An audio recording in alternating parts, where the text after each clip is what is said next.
Muy buenas tardes. Por la ciencia al servicio de la humanidad.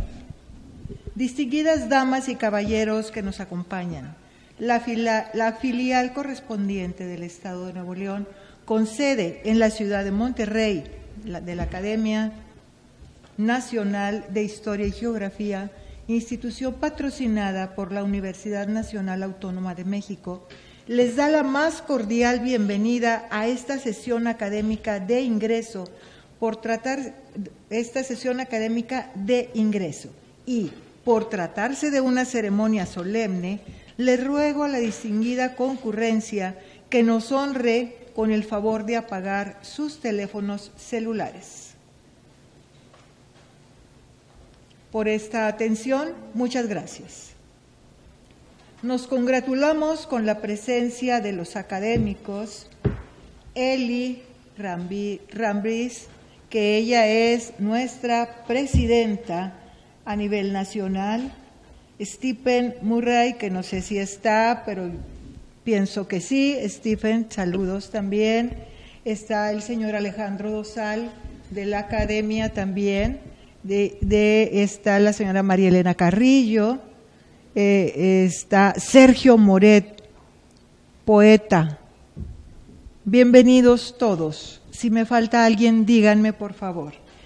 Acá de este lado nos acompaña, tenemos el honor de mencionar y presentar al doctor Marcelino Muñoz, presidente de esta academia de la sede Nuevo León, Monterrey. Muy bien.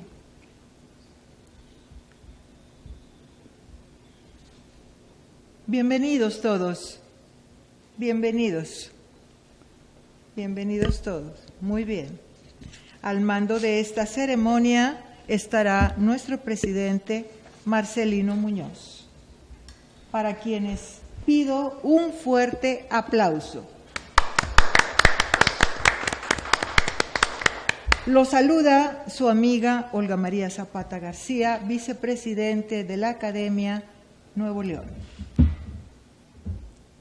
En este momento cedo el uso de la palabra al presidente para que realice la declaración de apertura correspondiente a esta sesión académica de ingreso. Doctor Marcelino. Muchas gracias, Olga. Muchas gracias a todos.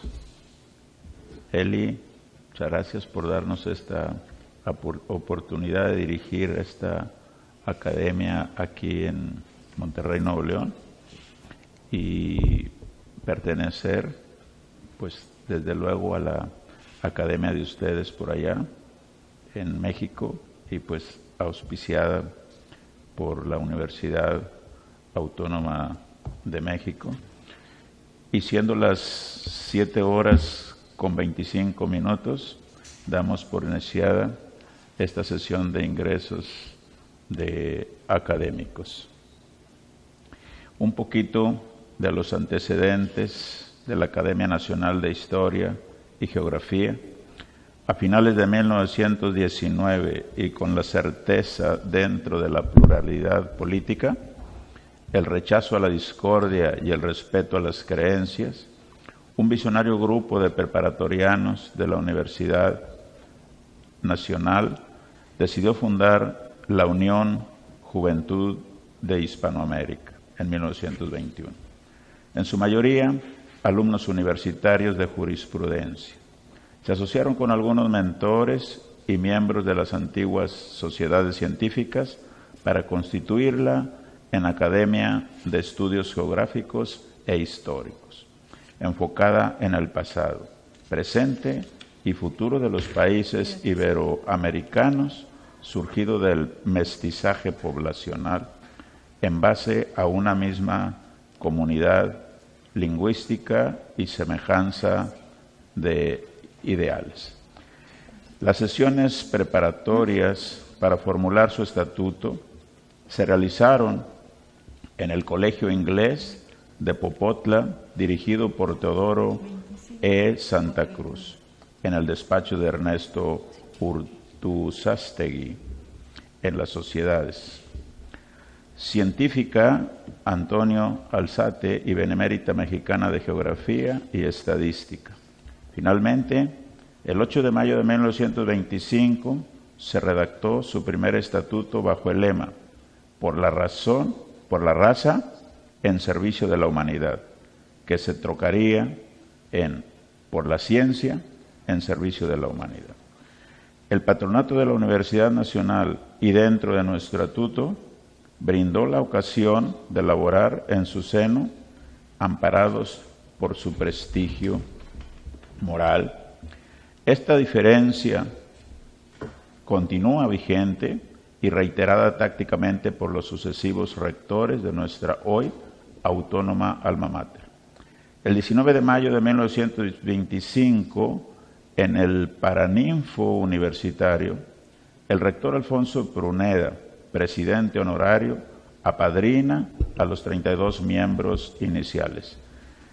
El ingeniero Enrique E. Schultz es nombrado presidente y el licenciado Luis Rubio Siliceo es reconocido como el espíritu impulsor de la institución. Los nombres de Valentín Gama, Luis Ijar, José L. Osorio, Gabriel F. Aguillón, Bernabé L. de Elías, Luis Chico G., Francisco García, Mario Sousa, Carlos Gaitán, Pedro Argüelles e Ignacio Medina evocan los pasos de algunos de los 33 académicos constituyentes. Más tarde vendrían Pascual Rubio Ortiz, Juan Manuel Torrea, Antonio Fernández del Castillo, Jesús Ferrer Gamboa, José O. Ferrer Burgos, Luis Maldonado Venegas, Ulises Casab Rueda, hoy la MD Eleonora Elizabeth Rembis Rubio, la cual preside dignamente y que aquí está con nosotros y tenemos el honor de que esté con nosotros y nos acompañe. Sus socios han dado pruebas de amor a la patria en el ámbito de sus competencias y acorde con sus propósitos iniciales. Nuestra institución tiene la noble tarea de fomentar, publicar y difundir los estudios e investigaciones de sus integrantes y sus mentores. Muy bien. Muchas gracias, doctor Marcelino. Pero, bueno, también le solicito a usted de lectura al acta,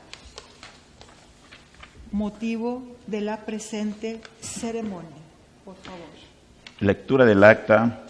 Honorables miembros de la filial correspondiente del Estado de Nuevo León, con sede en la ciudad de Monterrey, de la Academia Nacional de Historia y Geografía, compañeros académicos, distinguidas damas y caballeros que nos acompañan, por instrucciones del ciudadano presidente de esta correspondiente Academia Nacional de Historia y Geografía, daré lectura al acta y acuerdo de la Junta Directiva, filial de Nuevo León, dado el día 13 de junio, en el cual se realizó el acta. Día, mes, el año 2021, y que la letra dice: el ciudadano presidente de la Academia correspondiente del Estado de Nuevo León, un servidor, somete a consideración de los miembros de la comisión la admisión de socios.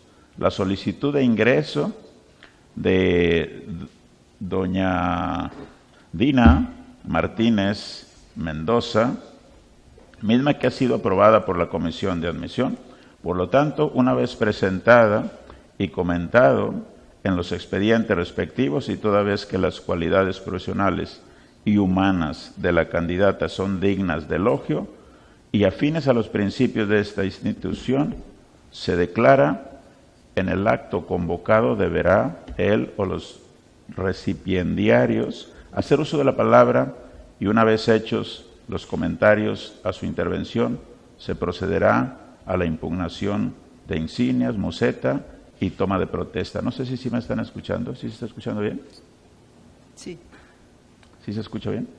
Informa a la ciudadana presidente que están... Evita, ¿me ayudas a ver si pasó algo? Ah, se cerró, ok. Perdón, no le moví nada, pero algo sucedió aquí. Muy bien. En el acto convocado deberá él o los recipiendarios hacer uso de la palabra y una vez hechos los comentarios a su intervención, se procederá a la imposición de insignias, museta y toma de protesta respectiva. Informa a la ciudadana presidente que están reunidos los requerimientos. Evita, otra vez se me canceló. ¿Sí? ¿Sí? ¿Sí me escuchan? Sí, sí se te escucha. ¿Sí se escucha? Sí, ok. sí, Informa al ciudadano presidente que están reunidos los requerimientos estatutarios, por lo que ruego por su conformidad para el cumplimiento del acuerdo de ingreso. Es de aprobarse y se aprueba la candidatura de ingreso de Dina Martínez Mendoza como miembro de la Academia Nacional de Historia y Geografía en los términos de nuestro estatuto. La Junta Directiva correspondiente del Estado de Nuevo León convoca a los académicos a la ceremonia solemne de ingreso que se celebrará hoy a las 7:45, 7:50 en este lugar, en esta ciudad de Monterrey, Nuevo León. Gracias. Gracias, Marcelino. Muchísimas gracias. A continuación, su servidora, Olga María Zapata García, vicepresidenta de esta Academia del Estado de Nuevo León, tengo a bien hacer una breve reseña del currículum de Dina Martínez Mendoza. Es muy amplio toda tu trayectoria, Dina, te felicito. De verdad, es muchísimo material. Voy a leer algunas cosas que resaltan más y que tú me mandaste como pues títulos, certificaciones, conferencias, etcétera, más destacadas. Bien. Doctora Dina Martínez Mendoza. Ella es cirujano por la Universidad Autónoma Metropolitana Plantel Xochimilco. Especialista en epidemiología. La realizó en la Dirección General de Epidemiología por parte de la UNAM. Tiene una maestría en ciencias con énfasis en investigación clínica, con sede en el Instituto Nacional de Enfermedades. Especialista, también actualmente es candidata a la maestría de calidad y estadística aplicada por la Universidad La Salle. Se ha desempeñado como epidemióloga en el Centro Nacional de Vigilancia Epidemiológica y Control de Enfermedades, antes Cenavese, de 2004 a 2006, y en el Instituto Nacional de Enfermedades Respiratorias Ismael Cosío Villegas, de 2007 a 2020. Muy bien. Doctora Dina, vamos a escuchar su presentación. Me imagino que está muy interesante. Se llama Infecciones asociadas a la atención de la salud. Panorama epidemiológico en México del 2010 al 2019. Adelante, doctora. Muchas gracias. ¿Sí me escuchan? Pues es un honor para mí estar... Si te pegas un poquito más el teléfono. Es un honor para mí estar ante su señoría y ante los miembros del Consejo y también ante todos los asistentes. Muchas gracias por su atención. Se oye muy despacio, sí, un poquito más fuerte. Muy bien. ¿Sí se escucha? Mejor. Muy bien. Les voy a hablar sobre las infecciones asociadas a la atención de la salud. Bueno, el contenido de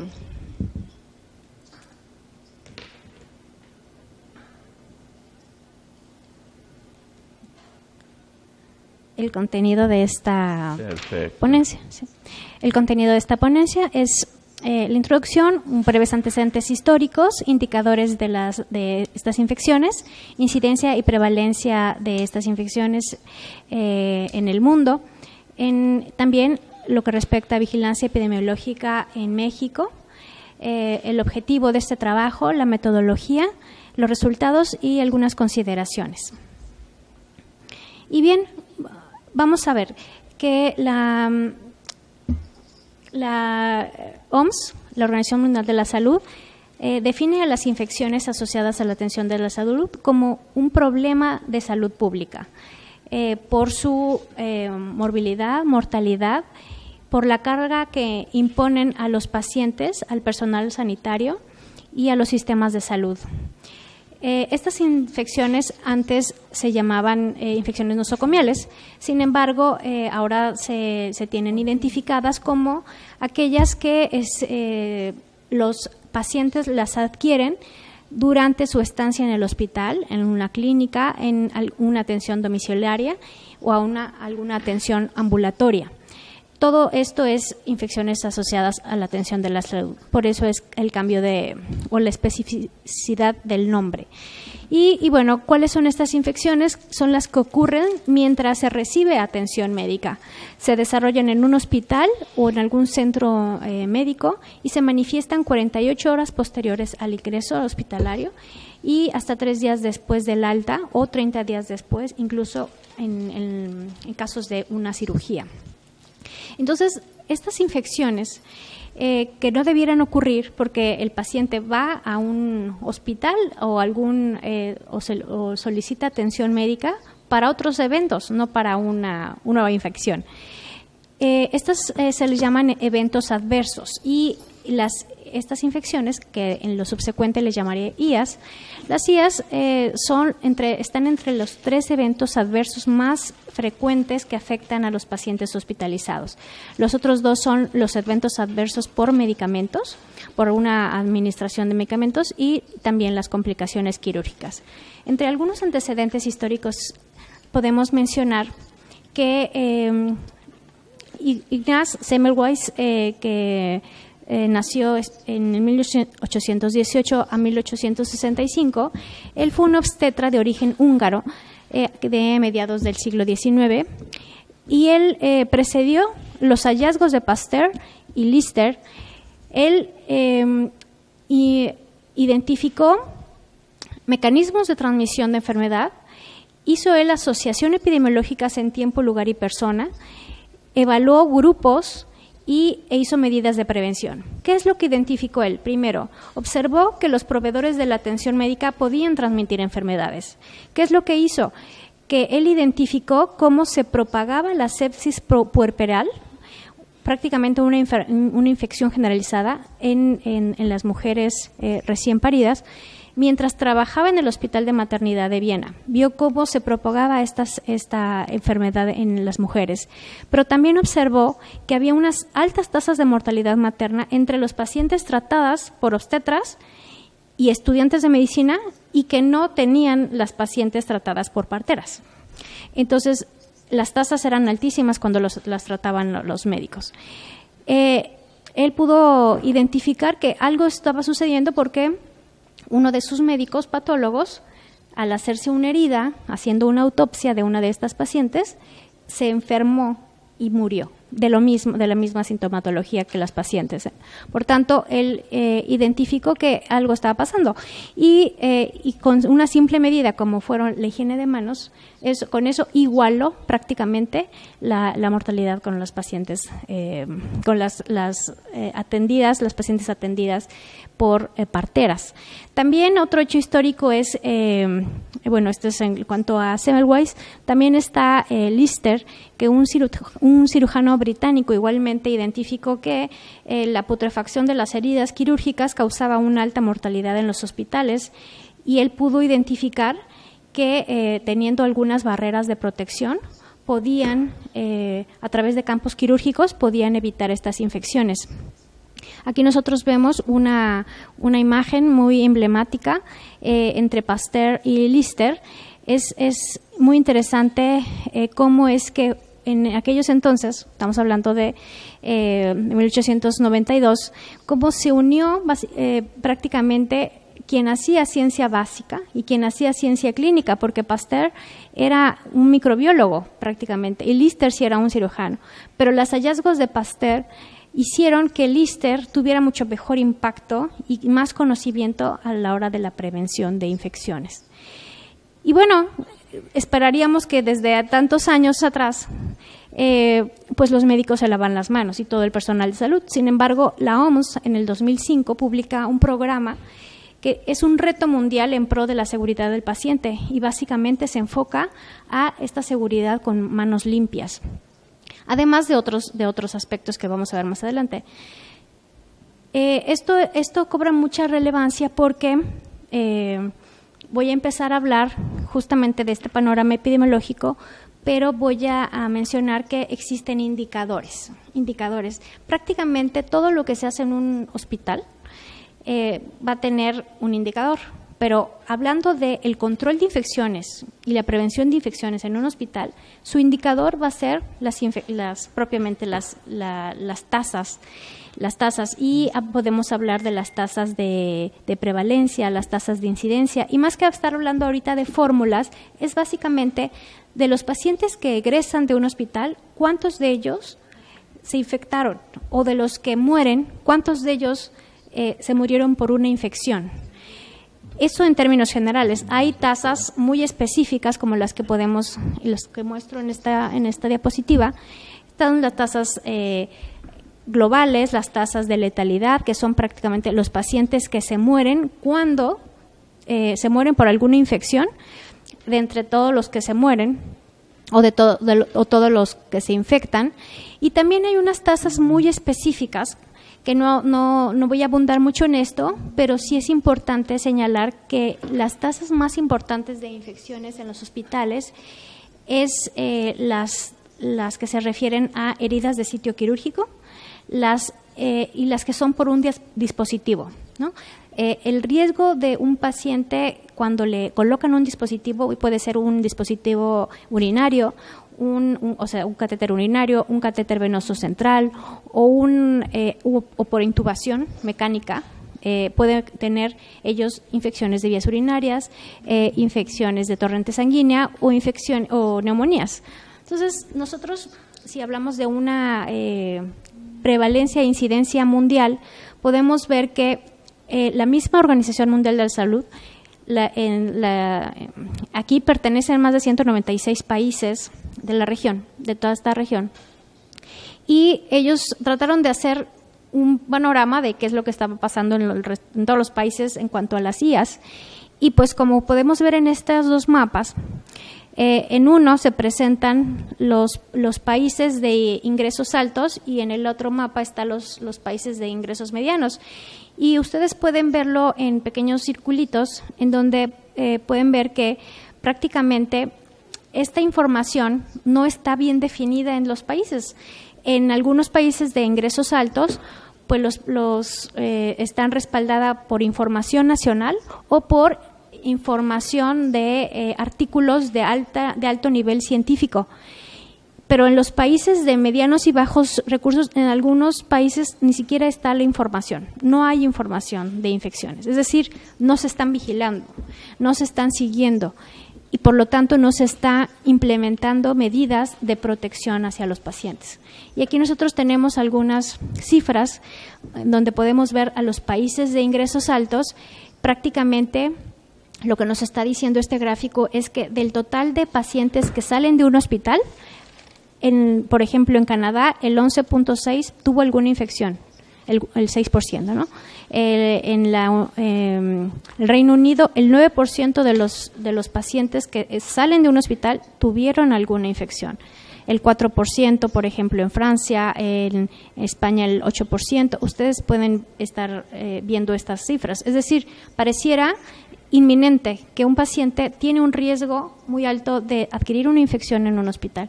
Igualmente tenemos este mapa de pacientes de los que pertenecen a países en ingresos de ingresos bajos y medianos.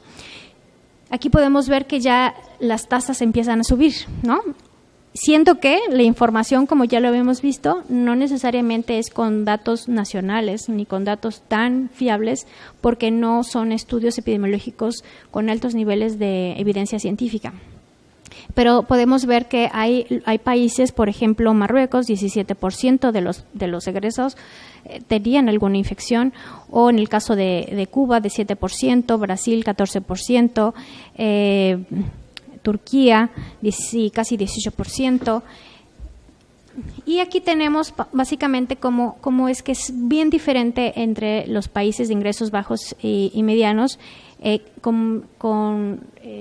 comparación con los países de ingresos altos, ¿no? Se ven aquí estos dos gráficos son prácticamente que los países de altos recursos tienen bajas tasas y los de bajos recursos tienen altas tasas, ¿no?, de infección, que pueden llegar hasta 20%, ¿no?, con una media más allá de casi de 10%, pero los países de altos ingresos tienen menos de 10 su tasa de infección. Y en cuanto a dispositivos, que es otro de los aspectos que se vigila, es decir, las infecciones relacionadas con dispositivos, tenemos los países de altos ingresos que tienen pues bajas tasas, pero estamos hablando aquí de pacientes, prácticamente los pacientes de cuidados intensivos. Y estos son, bien, ahorita voy a hablar un poquito de cómo es la vigilancia de estas enfermedades en nuestro país. Nosotros tenemos todo un marco legal para vigilar estas infecciones, ¿no? Nuestro país se considera un país pues de medianos recursos, sin embargo, ha hecho importantes esfuerzos para vigilar las infecciones. Entonces se tienen algunas normas, por ejemplo, la norma de vigilancia epidemiológica, la 017, la 045, que es para la vigilancia de infecciones en los hospitales. Pero también se tiene una serie de manuales que básicamente lo que van a ayudar a los hospitales es a que ellos tengan bien una estructura en donde se vigile desde el agua, que sea un agua limpia y segura, que se utilicen antisépticos, que se usen desinfectantes en los procesos de esterilización. No es así como hace 200 años que era, pues nada más se lavan las manos. No, aquí se han sumado una serie de identificación de riesgos y por eso es que están muy enfocados todos estos documentos y lineamientos y normativos para ayudar a disminuir el riesgo de infecciones. Están las precauciones basadas en la transmisión, manejo de ropa, residuos peligrosos, bioseguridad, higiene de manos. Bueno, el objetivo de este trabajo es presentar un panorama. Bueno, ya les hablé un poquito de los antecedentes y más que hablar de panorama, yo quisiera hacer algunas consideraciones. Y bueno, ¿cuál fue la metodología que utilicé para lo que les voy a mostrar? Pues prácticamente nosotros tenemos algunos sistemas o reporteadores en nuestro país para poder saber qué es lo que pasa en cuanto a este tema. Entonces tenemos una red hospitalaria de vigilancia epidemiológica, sin embargo su último informe es del 2015, o sea, no tenemos información actualizada. Tenemos otro sistema que le llama INDICAS, que es un sistema prácticamente de calidad en salud, y estos indicadores están reportados y bueno, ustedes los podrían encontrar también en su página, pero tendrían que sacar uno por uno, entidad por entidad y año por año y cuatrimestre por cuatrimestre. O sea, no hay un informe propiamente de los indicadores. Y también existen unos cubos dinámicos que es un sistema de análisis, pero son unas como tablas dinámicas en donde permite saber cómo egresan los pacientes por diferentes causas y algunas están reportadas también infecciones. Así que extraje de toda esta información pues lo que se tenía para mostrarles el escenario.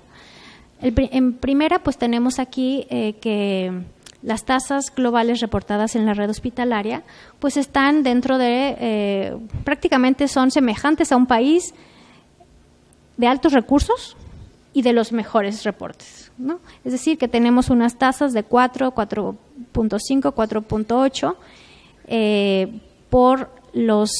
por cada egresado, ¿no? Por 100 egresados, pues las tasas son relativamente bajas.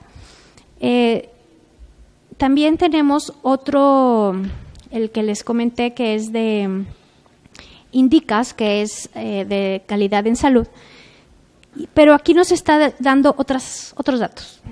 Aquí tenemos del 2015 al 2021 por cuatrimestre, pues algunas tasas que nos están mostrando que pues no son ni el 4 ni el 5, ¿no? Tenemos tasas de 28, incluso podríamos decir que estas altas tasas reportadas, por ejemplo, en el 2017, que es de 301, pues eso ni siquiera es como reportable, porque digamos que la cifra máxima era 100%, no podía ser 300. Entonces, aquí podemos ver que al interior de los indicadores, pues hay algunos problemas en cuanto a la calidad del dato. También tenemos que la red hospitalaria solamente reporta prácticamente 361 hospitales, pero en el país tenemos más de 4,000. Sin embargo, tenemos más de 40,000 proveedores de servicios de salud. Es decir, que tenemos una información muy focalizada y parcializada a un sector que se está vigilando, pero no se está vigilando a los demás. Es decir, que probablemente estaríamos teniendo, si no podemos tener datos para evaluar, pues no podemos mejorar algo que no conocemos. Claro. Y tenemos este otro dato en la red hospitalaria del reporte del 2015. Por cierto, son datos del 2014. Aquí nos reportan en general de estos 400 hospitales, de estos 361 hospitales, nos reportan las bacteremias, o sea, prácticamente las infecciones de torrente sanguíneo, las neumonías, las infecciones de vías urinarias, nos las reportan, pero por porcentaje. No nos los están reportando por los estándares que tenemos internacionales para reportar indicadores. Sin embargo, nosotros tenemos aquí también otros datos, ¿no? En la parte de calidad en salud tenemos del 2015 al 2021 indicadores de infecciones asociados a dispositivo y tenemos unas cifras que igualmente son prácticamente datos, digamos, aberrantes, porque no hay calidad en el dato, o hay puede haber discordancia con las diferentes fuentes que les estoy citando. Y también el otro dato importante son las defunciones asociadas a las infecciones. La red hospitalaria nos reporta que solamente muere el 3 o el 4% de los pacientes que se infectan. Sin embargo, sacando la información de los cubos dinámicos, tabla por tabla, año por año, entidad por entidad,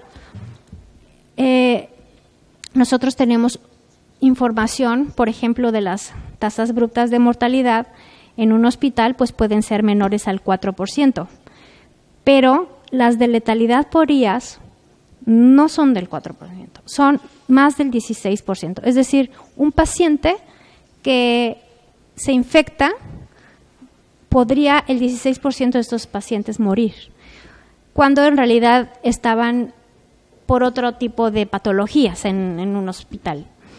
Pero también hay otro tema importante en las infecciones, y es los largos días de estancia que pueden tener.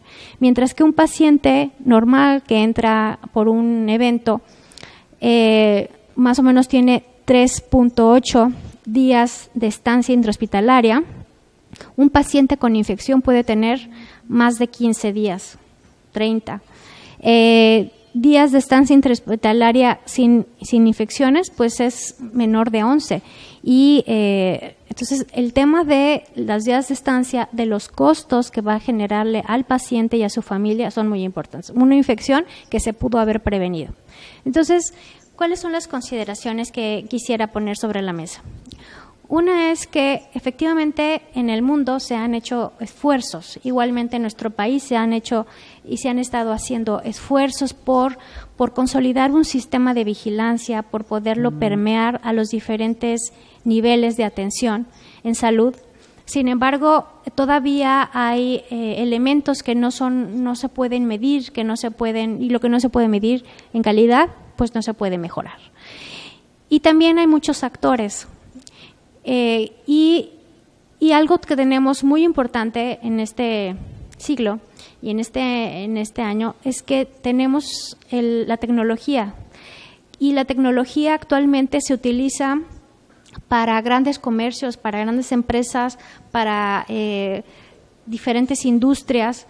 Y esa tecnología que existe hoy se puede aplicar para mejorar los sistemas dentro de los hospitales. Entonces, creo que tenemos un reto importante en salud, que es migrar con las nuevas tecnologías y poder de esta forma garantizar una mejor atención a los pacientes más segura y de calidad, y que tengamos no solamente seguridad con el paciente, también los trabajadores tienen sus propios riesgos al interior, y pues necesitamos fortalecer mediante esta integración y pues hacer híbridos nuestros modelos.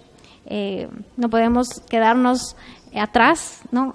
Cuando otras industrias están avanzando a pasos agigantados, sacando todo el provecho en servicios y productos. Nosotros, que somos proveedores de servicios, pues también necesitamos tener esta apertura. Bueno, esa es mi muy bien participación. Muchísimas gracias y felicitamos a la doctora Dina por esta presentación que en lo personal me encantó. Dina Gracias. Martínez Mendoza, muchas felicidades. Me encantó porque hiciste en una línea de tiempo en una línea de tiempo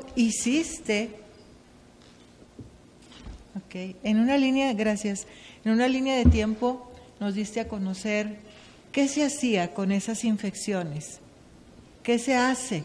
Y yo tengo una pregunta para ti, pero más al ratito. Primero, quiero invitar a las personas que nos están viendo allá en la pantalla, en el Zoom, tengan a bien presentarnos sus preguntas. ¿Alguien tiene una pregunta? Yo tengo una pregunta, Olga. Escucha la pregunta. ¿Se está escuchando bien? ¿Sí me escuchas? Sí. Okay. Sí.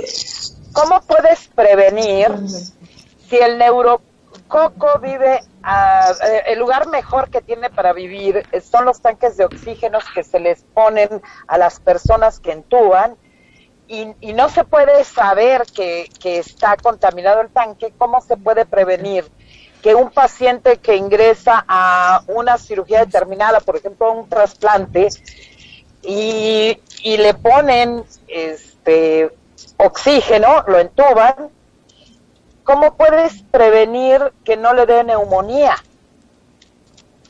Bueno, existen medidas de control en ingeniería. Por ejemplo, todos los dispositivos médicos, dentro de los dispositivos se encuentran los equipos médicos, deben de tener controles para poder hacer un proceso de limpieza y desinfección o sanitización, para asegurar primero que ese dispositivo es seguro cuando esté en ese lugar, pero también a las personas todos los procedimientos, porque finalmente el neumococo, el meningococo no llega solo, llega por arrastre de unas manos contaminadas que fueron de un paciente a otro. No es una generación espontánea, sino que es por arrastre. Y normalmente tenemos otro gran reto en los hospitales, que es la resistencia bacteriana. Entonces, se necesitan controles. Y esos controles están todavía muy poco vigilados, ¿no? Se entiende que los ingenieros biomédicos van a atender esa parte, pero no tenemos cómo medirlo. Hoy no lo tenemos. Entonces, es importante que también pues la sociedad civil, este tipo de sedes, academias, que empiecen a ser participativos. No podemos ser solamente actores cuando estamos en el hospital o nuestro paciente familiar está en el hospital, sino que desde antes la sociedad civil tiene que tomar cartas, ¿no? Decir qué es lo que está pasando, no, o sea, exigir cuáles son los controles que se están tomando, ¿no? Porque en esa medida entonces se puede hacer una transformación, no cuando ya el paciente está ahí o nosotros estamos ahí, porque eventualmente, por probabilidades, nosotros o nuestros familiares vamos a ir a dar a un hospital. Muy bien. Gracias. ¿Alguien más tiene alguna pregunta? Sí, yo tengo otra.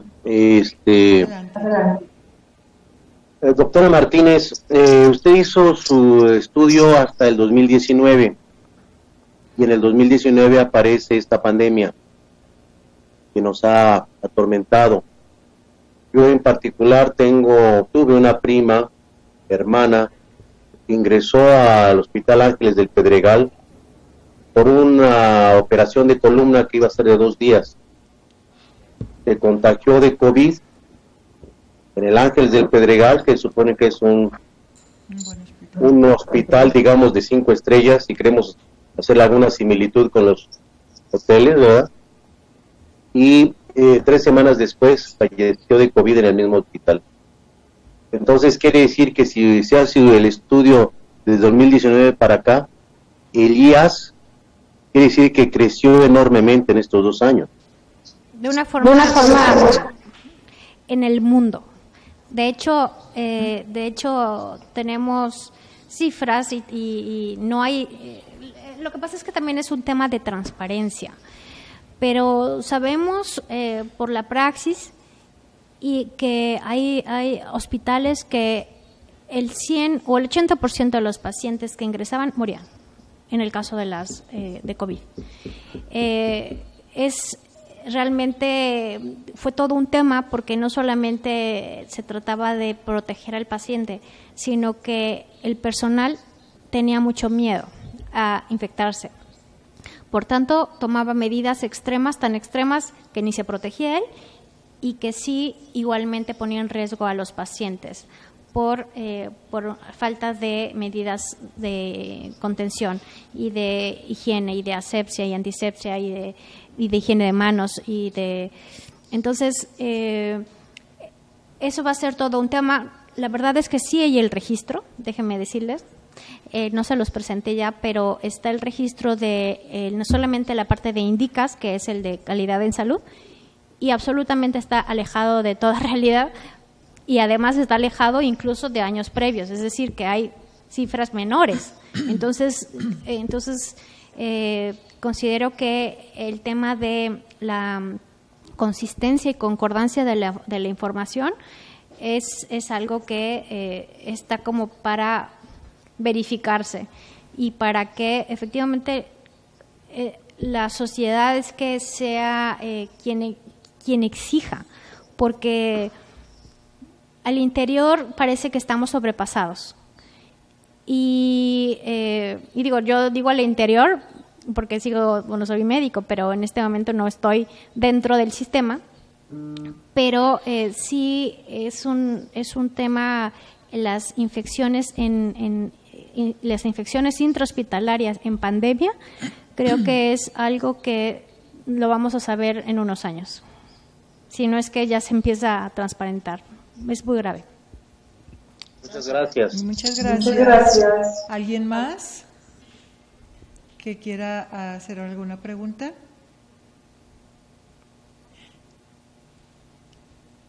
Bueno, yo tengo una pregunta también.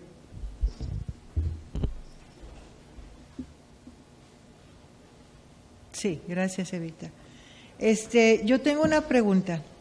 Primero te felicito muchísimo por este trabajo que de ahí, si te gusta la investigación, hay muchas líneas de investigación que seguir. Yo, como te dije hace ratito, veo esa línea de tiempo que tú nos presentas y que es bastante interesante porque incluyes diferentes países desde diferentes años. Yo te sugiero empezar otra, ¿qué te parece? Así como que le vas a dar seguimiento, aparte de lo que es a partir más bien de la pandemia. Ahí está súper interesantes casos como el que acaba de decir nuestro colega, ¿verdad? Que dices, bueno, ¿cómo? Y entonces yo te quiero hacer una pregunta así muy, muy breve, porque tú nos hablas de diferentes conceptos súper interesantes. Por ejemplo, nos hablas de bioseguridad, de normas, nos hablas de manuales, nos hablas de reglamentos para evitar esas infecciones. Nos hablas de redes hospitalarias, que eso es magnífico, que haya un enlazamiento con todas para ver cuáles son las causas, si son las mismas y qué hacer. Pero aquí hay algo que me llama mucho la atención. No has mencionado, a lo mejor no existe, no sé, pero no has mencionado, y yo te pregunto, ¿existe un comité de ética o comités de ética dentro de los hospitales? Porque a veces hay dilemas bien fuertes con los pacientes, que no se sabe si hablarle a los familiares, a quién decirle, y a veces no hay familiares. Ahí es donde el comité de ética tiene una importancia increíble. Sí, ojalá, bueno, los comités de ética existen, sobre todo en los institutos. Algunos hospitales lo tienen, pero casi siempre están como orientados a investigación, ¿no? A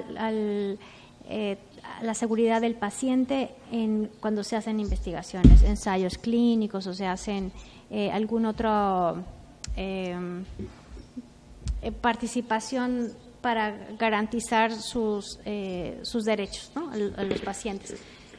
Y tiene y ha dado creo que con un punto muy importante. No estamos utilizando a los comités de ética para ese tipo de eventos. Se discuten, en el mejor de los casos se discuten en consenso entre los médicos tratantes, porque a veces un mismo paciente lo ven muchos médicos, desde el que lo vio desde que llegó a urgencias, el que pasó a terapia intensiva, el infectólogo, el internista, el gastro, el uro. O sea, hay veces que hay mucho, sí hay comunicación, pero son reuniones ahí como multidisciplinarias. Cada quien pero son muchos pacientes a la vez, así que no se está sesionando, pero okay. Creo que debería de establecerse ese tipo de sesiones de casos complejos con un componente ético. Uh-huh. y creo que eso no se está haciendo. No se está haciendo porque, sí sé cómo, o sea, los comités de ética están muy enfocados a investigación, pero no a estos casos. Te invito a que motives a tus compañeros médicos a formar esos comités, que siempre son indispensables. Tú estás aquí en Monterrey, ¿verdad? Sí. ¿En cuál hospital estás? No, ahorita estoy en la Universidad de Monterrey solamente. Ah, en la UDEM, ok. Pues te felicito nuevamente. Muchas gracias. Ahora voy a darle la palabra al doctor Marcelino Muñoz.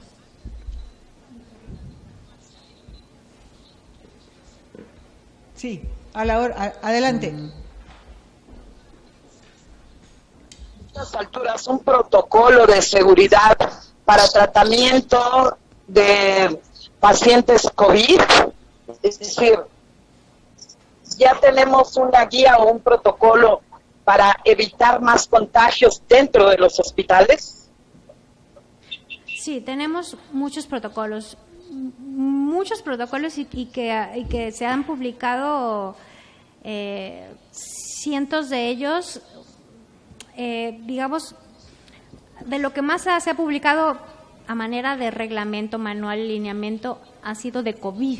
Tenemos toda una página de publicaciones y además que es de lo que más se ha publicado en el año en todo el mundo, pero creo que es importante cómo se verifica que se apliquen estas medidas. Ese es un punto que no, a lo mejor no está tan fuerte, porque información todos tienen actualmente. Sin embargo, información que sea, que tenga la máxima nivel de evidencia científico para que realmente se esté aplicando lo que realmente previene o controla, ¿no? Y no medidas que a veces son exageradas y que no ayudan y pueden estorbar.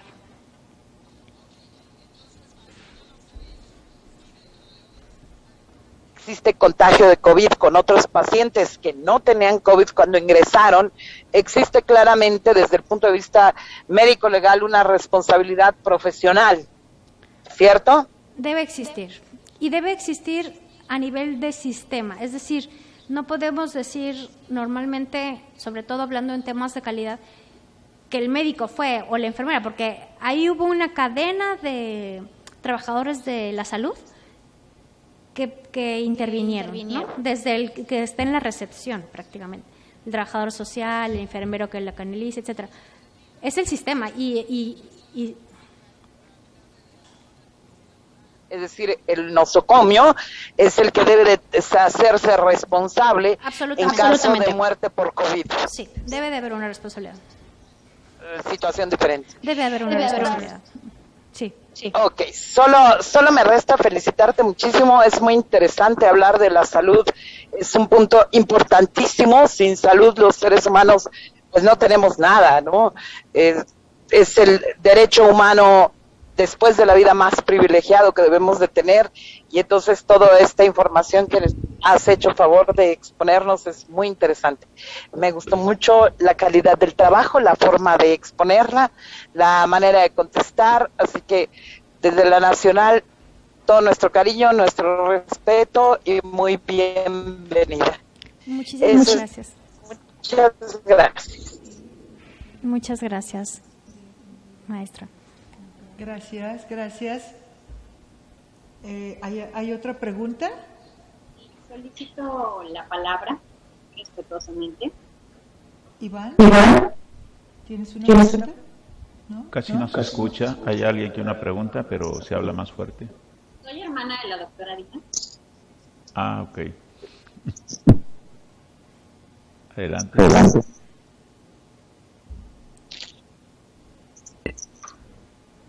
¿Tienes pregunta? Adelante. Una autoridad a nivel hospitalario y gubernamental que debiera ser exigible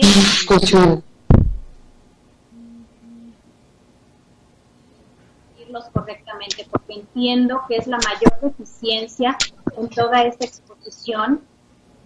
Yo sé que los médicos, las enfermeras, todo el cuerpo, digamos, están haciendo su trabajo, pero ¿quién debiera asumir esta responsabilidad en el desafío de medir correctamente?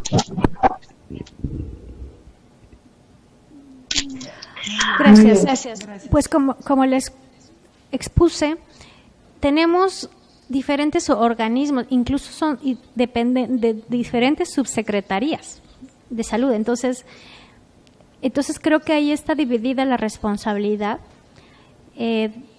Originalmente debería ser de los hospitales, de los responsables, ¿no? Los directores hospitalarios que se encarguen de dar atención a un dato fiel, pero luego también los diferentes niveles debieron haber validado esos datos y no publicado, porque bueno, ese es otro tema, ¿eh? O sea, cómo es que se ven cuando es un dato aberrante y ahí está y ahí se queda históricamente, y nadie lo quitó, nadie lo eliminó, nadie lo ratificó, rectificó. Entonces, pues creo que es es una responsabilidad que está fragmentada, pero porque el sistema le hace falta madurez. Bien, ¿hay otra pregunta? Sí, tengo otra pregunta. ¿Sí? Ya levanté la mano. De acuerdo a la pregunta que hizo la maestra Eli Brembis, nuestra presidenta, a la doctora Dina Martínez, resulta que tengo entendido, no solamente tengo entendido, me consta que existe en México una institución que se llama arbitraje médico. Y aquí en esta institución se dirimen las controversias que hay cuando los familiares de los pacientes demandan a algunos médicos en los hospitales. Y en arbitraje médico se llega a un acuerdo o alguna sanción de algún tipo.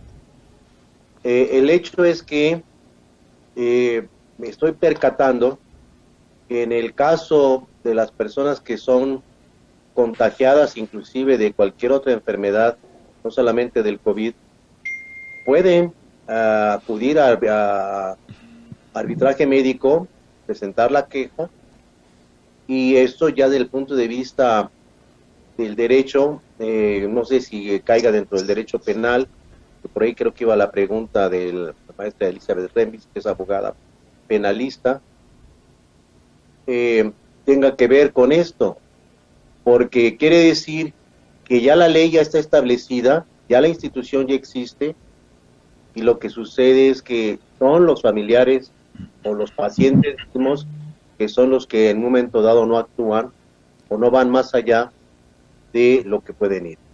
Este es un comentario que hago, no sé si lo pueda ampliar la doctora Dina Martínez. Claro, gracias. Hablando de CONAMED, el arbitraje médico pues sí está instrumentado. Puede acudir el paciente o sus familiares o sus deudos, pueden acudir y va a ser un trabajo de mediación básicamente, en donde pueden llegarse a acuerdos. Sin embargo, realmente el daño, eso puede demandarse de manera penal, de manera administrativa, de manera por daño, pues desafortunadamente todo órgano hoy tiene un precio y a veces se necesita indemnizar también, y entonces eso es algo ya que está también pues instrumentado. Y justo esto es lo que yo comentaba hace ratito de cómo es que se involucra la sociedad. Si nosotros no estamos preparados legalmente o jurídicamente para hacerle frente a esto, ¿o a quién le vamos a atribuir la responsabilidad? Pareciera que no es responsabilidad, o sea, el médico va a decir, no, yo no fui, la enfermera va a decir, yo no fui, la anestesióloga, o sea, y a lo mejor fue el de intendencia que por ahí arrastró todo con los guantes en las puertas y todo contaminó, pero, es decir, ¿quién tiene la responsabilidad? ¿Estamos preparados para un caso así, jurídicamente? ¿Estamos preparados para, por ejemplo, las aseguradoras presionar a los hospitales y decir, estos hospitales no te puedo yo pues mandar pacientes si no me garantizas unas tasas, no cero, porque como vimos en el mundo, ni siquiera los países con altos recursos tienen tasa cero, pero sí que garanticen que se están haciendo las medidas y no que la tasa baja es porque no reportan, sino que la tasa sea real. Entonces, pero ¿cómo nos estamos involucrando como sociedad? Entonces, por eso ese tipo de información se tiene que difundir, debe de dejar de haber esa falta de transparencia, ¿no? Entonces, es como los casos de violencia contra la mujer, ¿no? Hoy no hay la suficiente instrumentación tampoco, desafortunadamente, para lidiar con un esposo maltratador, ¿no? Por ejemplo, o para, por hablar de violencia de género. Es decir, todo se tiene que ir avanzando y creo que nuestro sistema hoy está medianamente maduro. Necesitamos ir involucrándonos para pues también exigir a quienes les corresponde pues que tome todas las medidas, porque pues nadie quiere infectarse en donde uno no tenía por qué llegar a infectarse ni morirse, ¿no? Por este tipo de causas, que son prevenibles además. Gracias. Muchísimas gracias. Si no hay otra pregunta, cedo el micrófono al doctor Marcelino Muñoz, presidente de esta academia en Nuevo León. Pues excelente presentación, Dina, muy extensa, muy amplia, muy interesante, pero no solamente tu presentación que nos presentaste, algo que no nos han presentado es la presentación que traes aquí en escrito, que yo creo que no he visto a nadie que le haya dedicado tanto tiempo a presentar algo así tan bonito, y quiero que se lo presentes a todos los demás. Y cuando yo veo este tipo de trabajo, sé el tiempo que se le dedica y la importancia que se le da a estos eventos. Y gracias por darle realce hoy a esta presentación con tus dos presentaciones. Y una de mis preguntas primera es, ¿cuál fue el motivo que tú estudiaras eso, Dina? Que yo estudiara esa carrera. La carrera. Bueno, desde muy joven sabía, desde muy joven sabía que quería, no estaba segura exactamente por qué, pero mi abuelita era huesera, muy exitosa, tenía filas en su casa, y mi bisabuelita era partera. Nadie se dedicó a la medicina, pero desde que yo anuncié que me gustaba eso, como que yo era muy querida por mi abuelita. Ok. Y entre 30 nietos, ¿verdad? Así que... ¿A tu familia le gustó que tú eligieras esa carrera? Y después, estando en la carrera, pues estaba yo inclinada por ciertas especialidades, pero no sé, desde secundaria yo sabía que quería estudiar medicina. Fíjate que yo quise ser doctor en un tiempo y no fui. Hace tiempo me vio una compañera de trabajo cómo escribí algunas cosas, un libro que le estaba dedicando, y dice, bueno, pues de perdido escribes como doctor, y ya me dio ahí. Algo de lo que escuché, y son preguntas porque no sé si entendí bien, pero parece que tú dices que entre más desarrollado está un país, menos infecciones tiene. Entre menos desarrollado está, más infecciones va a tener, ¿verdad? Sí, es correcto esa. Escuché también que dices, visitar a un hospital, existe mayor posibilidad de uno contagiarse. ¿Así es? Sí. Una vez estaba yo visitando a mi mamá en un hospital y le dije, este hospital está tan bonito que dan ganas de enfermarme, y me enfermé. Y fui a ese hospital. Pues ahorita estaba pensando, sí, pues es que hay más posibilidades de infectarse uno, ¿no? Entiendo que dices que este tipo de infecciones es difícil de monitorear y de medir. No está tan fácil darle seguimiento, tener estadísticas por algunas razones. Dices que entre el 3 y el 16% de las personas que se infectan mueren. Digamos, entre más desarrollado el país, pues menos van a morir, menos desarrollado, más van a morir, algo así. Sí, eso es nuestro país, ¿eh? Ese es nuestro país. Ok, ese es nuestro país. Para que el promedio nos dé 10, que es el que traemos ahí. Ok. Ahora, entiendo que dices, la tecnología no se usa tanto en este tipo de salud, no llega todavía la tecnología. ¿Aquí te estás refiriendo a nuestro país también o te estás refiriendo en un contexto global? Al mundo. al mundo. No tenemos una... Sí, fíjate qué cosas. Por ejemplo... La salud, que es lo más importante, la tecnología, no llega aún todavía a eso.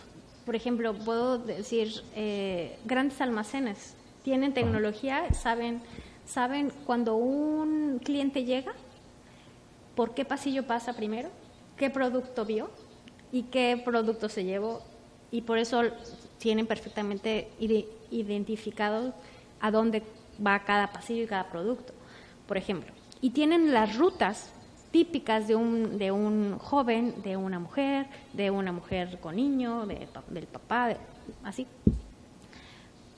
Esa tecnología en salud podría hacer maravillas. No precisamente con ese proceso, ¿verdad? Pero sí tenemos mucha tecnología en muchos ámbitos, en la industria, en los comercios, en el transporte, que podría ser facilitador prácticamente. ¿A qué crees que se debe que esa tecnología no se esté usando? ¿No será intencionalmente para que haya más enfermos y así caer más al hospital? No, yo creo que es una falta de interdisciplina. Es decir, los médicos están muy en el paciente y ahorita, por ejemplo, la pandemia nos hizo que a todos le entráramos a la telemedicina y a los pacientes también. Entonces, esta pandemia nos trae cosas muy buenas también, ¿no? Muchas cosas, digamos, eventos lamentables. Pero así como la bomba de Hiroshima trajo una perspectiva y una visión a Japón, así COVID al mundo. Y si no sacamos ventaja y enseñanza de esto, pues entonces no sé qué estamos esperando. Y yo creo que eres de mi equipo porque ves las cosas positivas aún dentro de todo lo negativo que tengan estas epidemias y que nos han sorprendido y hecho tanto daño en el mundo. Muchas gracias, Dina, por tu excelente presentación, por tus 2 presentaciones muy bonitas, por dedicarle mucho tiempo y por pertenecer a esta academia. Muy honrada me siento. Gracias. Gracias, Marcelino. Sí, Dina Martínez, a ver, ¿no se escucha? ¿Ahí? ¿Se escucha? Dina Martínez Mendoza, te felicitamos muchísimo por este trabajo. Muchísimo. A mí me encantó. Yo ahorita te voy a decir por qué, al ratito. Me encantó. Es de salud. Y también es educación, Marcelino, como tú siempre... Y además es algo de tu carrera también, ¿no? Yo soy química. Mi primer carrera es QFB. Entonces, todo este tipo de cosas, de infecciones, llevamos materias como infectología, parasitología, todo ese tipo de cosas. Por eso me gusta, porque me acuerdo de mis laboratorios y de mis prácticas en hospitales. Y entra la nostalgia. Más o menos, ya no tanto, porque después de casi 3 doctorados, pues ya como que se me olvida. Pero bueno, déjame felicitarte otra vez de parte de todos. Muchísimas, muchísimas felicidades. Y ahora, doctora Dina, te voy a invitar a que te pongas de pie, a que vengas hacia acá, porque vamos en este momento a la imposición de museta, venera y el botón institucional. Y después la entrega del diploma. Voy a ir pasándole al doctor Marcelino cada uno de lo que te acabo de mencionar. A ver si no nos salimos de los espacios. Bueno, pues vamos a empezar con la museta. Si lo ponías ahí mismo. Aquí. Entonces te vamos a investir. Te das vuelta un poquito más para acá, ahí, ¿sí? Y aquí tienes.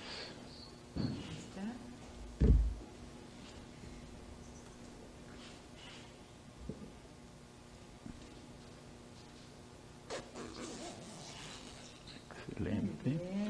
Pones la medalla. mucho cariño te doy la bienvenida. Muchas gracias. Felicidades. Bienvenida. Muchas gracias. Y nos falta el PIN. ¿Tienes el PIN? Aquí está.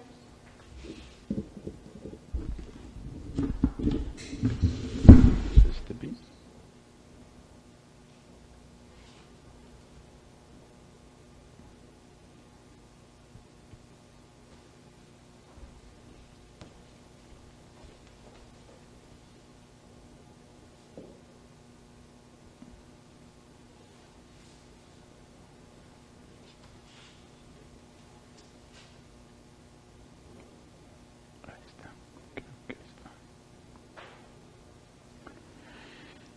Y entregamos tu diploma que te acredita como miembro, como participante de esta academia, sede aquí en Nuevo León, de Historia y Geografía, pero también a la vez parte de la Academia de México de Historia y Geografía y auspiciada, patrocinada por la Universidad Nacional Autónoma de México.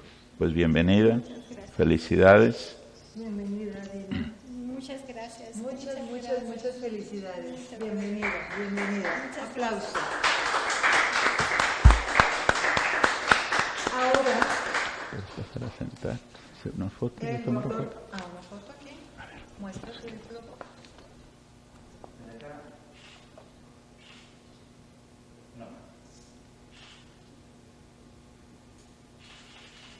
Felicidades. Muchas gracias, felicidades. Puedes pasar. Puedes dejar aquí, bueno, o tenerlo si quieres. Puedes pasar a tu lugar. Vamos.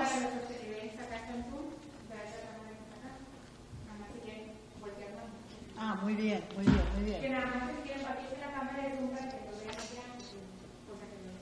Acto seguido, el doctor Marcelino va a tomar la protesta a la doctora Dina.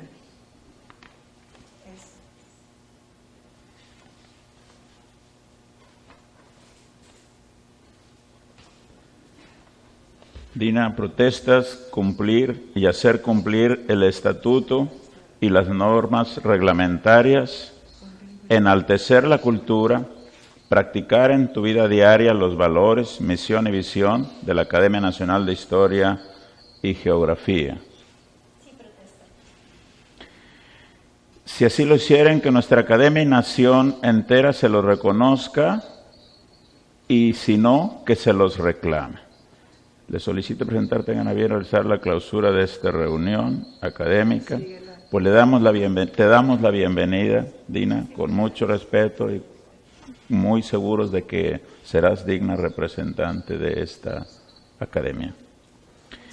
No sé si alguien de por allá, Eli, del equipo de Zoom, si quieres pasamos a sentar para que nos vean mejor por allá en México. Eli, ¿alguna pregunta, algún comentario? Felicitaciones del equipo de Zoom. Elena quiere tomar la palabra. Adelante. Habla. Bueno, pues muchas felicidades, doctora Dina. Yo sé que es digna representante de esta academia. Es, como lo dije al principio, una gran persona, un gran ser humano, una gran tía, una gran hermana, una gran amiga. Y esta academia se va a ver representada y galardonada también con su presencia y con todos los de los demás miembros. Muchas felicidades por haber llegado a este momento, doctora Dina. Muchísimas gracias. El maestro Sergio Moret, el licenciado Moret, también quiere tomar la palabra. Adelante, Sergio. Muchas gracias, mi querido Alejandro Dosal. Y también, por favor, Laura, cárgame la batería, ya se acabó. También, sí, hombre, en el momento en el que, perdón.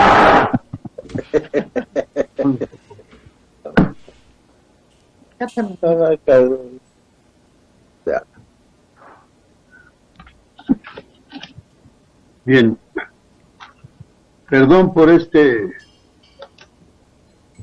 atraso, esta falla técnica, en efecto. Bueno, mi intención no es más que sumarme al reconocimiento muy merecido que han hecho los que me han antecedido en la palabra, y que es rendir un aplauso por el trabajo extraordinario que ha presentado la compañera Dina Martínez, y no solamente por su contenido, sino por la importancia que tiene el dedicar horas, el dedicar tiempo, parte de su vida, al sagrado deber de la cuida y protección de la salud. La salud es lo que nos puede dar la mayor felicidad que un ser humano pueda tener. Una persona saludable, indiscutiblemente, que ha de rendir frutos mejores, no solamente para el disfrute de la vida, sino para la cuida y protección de la familia, y para ser un elemento humano que ha de participar positivamente en la sociedad. Qué bueno que mi amigo Marcelino está siguiendo el ejemplo de nuestra Presidente y con mucho entusiasmo está engrandeciendo y fortaleciendo la academia de la que hoy no solamente es el presidente, sino el fundador de esa academia. Así es que aplaudo muy sinceramente a los que han intervenido con sus opiniones, a nuestra dinámica presidente Eli Rembis, y desde luego a Marcelino por ser el que está fortaleciendo no solo a la academia que acaba de fundar, sino por ende a la Academia Nacional de Historia y Geografía. Y también con mucho respeto para la compañera Dina Martínez, que ha recibido en esta ocasión la honrosa título de académica de esta muy ilustre, trascendental, como bien históricamente lo reseñó nuestro amigo Marcelino. Un abrazo cariñoso para todos, mis mejores deseos como siempre, de que tengan excelente salud a pesar de esta pandemia que estamos enfrentando. Un abrazo cariñoso, muchas gracias por obsequiarme la oportunidad de hablar. Muchas gracias, Sergio, y por el reconocimiento a mi persona, pero yo quiero decir que la que hace el trabajo es Olga. Muchas gracias y mi reconocimiento, Olga, porque tú eres la que realmente trabaja. Gracias, Marcelino, gracias. Ahora te toca. Pues muy bien, vamos a dar por terminada esta ceremonia de bienvenida a nuestra compañera Dina Martínez. Y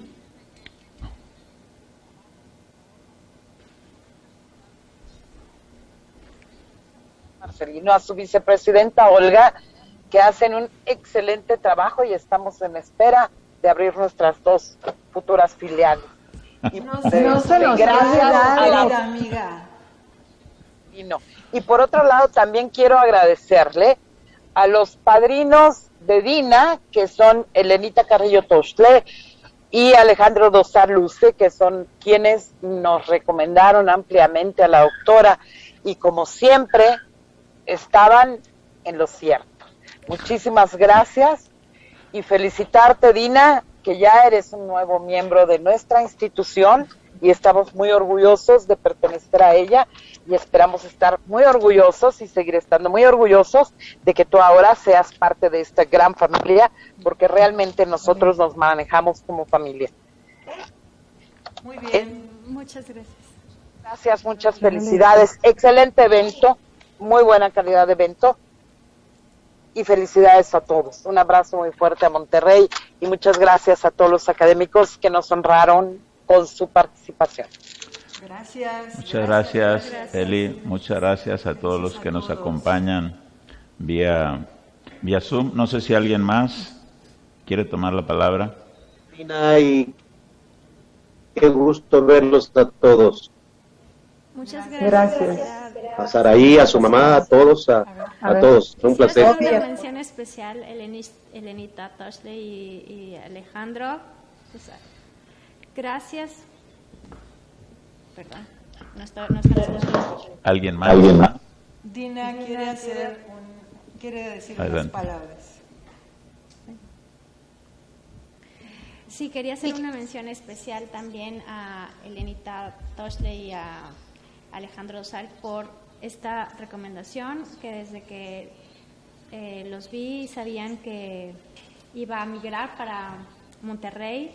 Ellos han tenido una participación y han sido parte de la familia porque son amistades entrañables con mi hermana, que por cierto también es abogada, y que ellos tuvieron a bien como darle seguimiento a esta participación, y pues les agradezco muchísimo que hayan dado esta recomendación, y yo me siento muy agradecida con ellos y muy honrada de pertenecer a esta Academia Nacional con sede en Monterrey. Muchas gracias.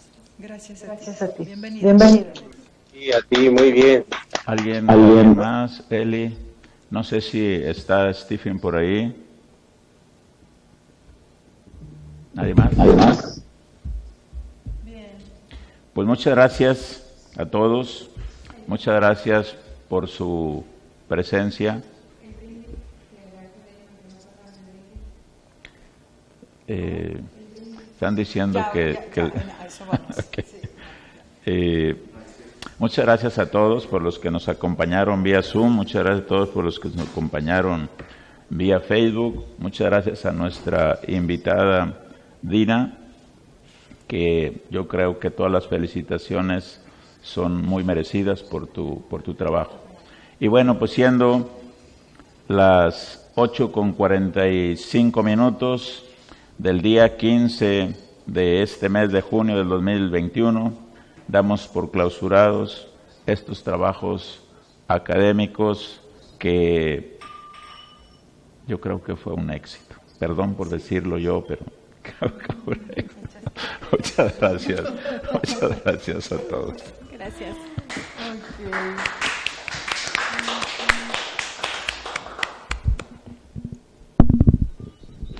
Por la ciencia al servicio de la humanidad, la Academia Nacional de Historia y Geografía les agradece su presencia. Y ahora los invitamos al brindis de honor que estamos ofreciendo para todos ustedes. Muchísimas gracias y miren el brindis. Todavía no es posible un brindis virtual, pero... ¡Salud! Y para la próxima, a ver acá. El café también es igual, limonada. Salud. Por todos los presentes. Salud. Muchísimas gracias. Gracias, familia. Tenemos unos canapecitos. Sí. Ay, qué delicia. Sí,